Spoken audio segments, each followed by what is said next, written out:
All right, let's pull back the curtain on something you use every single day: video.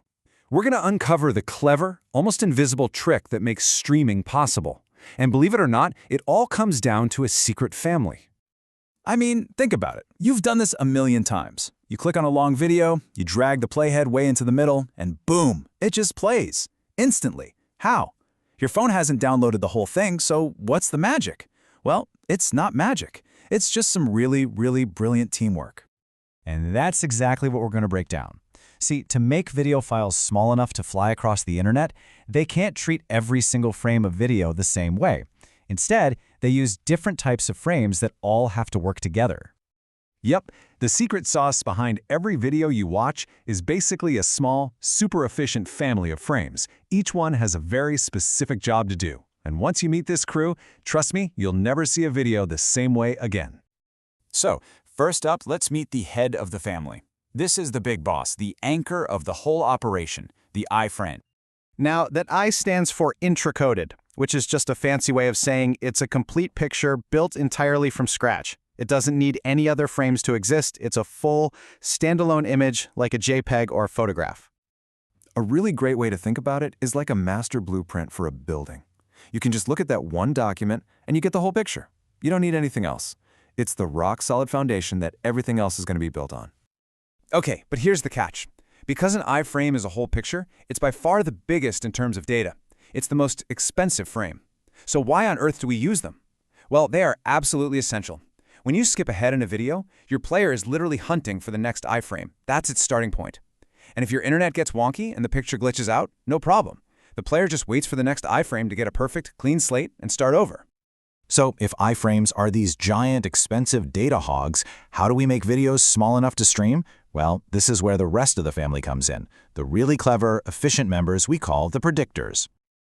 First, we've got the P frame. P stands for predicted. Now, instead of being a whole new picture, a P frame is basically playing a game of spot the difference. It just looks at the frame that came right before it and only keeps track of what changed. That's it. The transparent overlay analogy is perfect for this. Imagine you lay that big iframe blueprint on a table. A P-frame is like putting a sheet of tracing paper on top and only drawing the things that moved or changed. You don't have to redraw the whole building, just the little adjustments. It's way, way more efficient. But we can get even smarter. Meet the B frame. B is for bi-predictive. This is the real genius of the family. Why? Because the B frame is a little bit of a time traveler. It doesn't just look at the frame in the past, it can also look at a frame in the future to help it guess what it should look like. The best way to picture this is to think about classic animation. You know, a lead animator draws the main poses, the start of an action and the end of an action. Then, an assistant comes in and draws all the frames in between. That's a B frame. Because it knows the starting point and the ending point, it can make a super accurate guess about what goes in the middle, which makes it the most efficient frame of them all. So, let's just break that down. A P frame is smart. It looks backward for clues. But a B frame is a total genius because it looks both ways before crossing the street. It looks backward and forward. This is amazing for complex stuff, like a person walking behind a lamppost. A B frame can see the person before and after they're blocked, and it can fill in that gap perfectly. And when you look at the actual data size, the difference is just staggering. You have the giant, expensive iframe, the much smaller P frame, and then the absolutely tiny B frame. That right there is the secret to video compression. It's all about using as few of those big iframes as possible. Okay, so we've met our players, the anchor iframe and the predictor P and B frames. But how do they actually play together? Well, it's not random. There's a strategy, a set play, and it's called a group of pictures, or you'll usually just hear it called a GOP.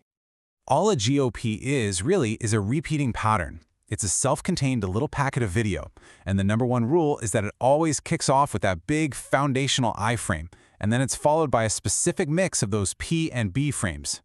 So you might see a pattern like this. You get one iframe, then two B frames, then a P frame, and a couple more B frames. And that entire sequence, that little chunk, just repeats over and over and over through the whole video. And this right here is where it all comes together. The length of that pattern, how many frames are in the GOP, creates a massive trade-off. A short GOP means you get those big iframes more often. That makes skipping around in the video super fast and snappy, which is perfect for something like live streaming. But the file size is bigger. A long GOP has way fewer of those expensive iframes, making the file much, much smaller. That's perfect for a movie you want to download and save. So there you have it. The whole secret isn't some single complicated technology. It's just really smart teamwork. You've got your strong Anker iframes for stability, your super efficient P and B frames to save space, and the strategic game plan of the GOP that balances it all out. It's this constant balancing act between how big the file is and how responsive it is to watch. So the next time you hit play, just think about it for a second. Based on what you're watching, is it using a short, fast game plan or a long, efficient one? Pretty cool when you know what to look for. Thanks for watching.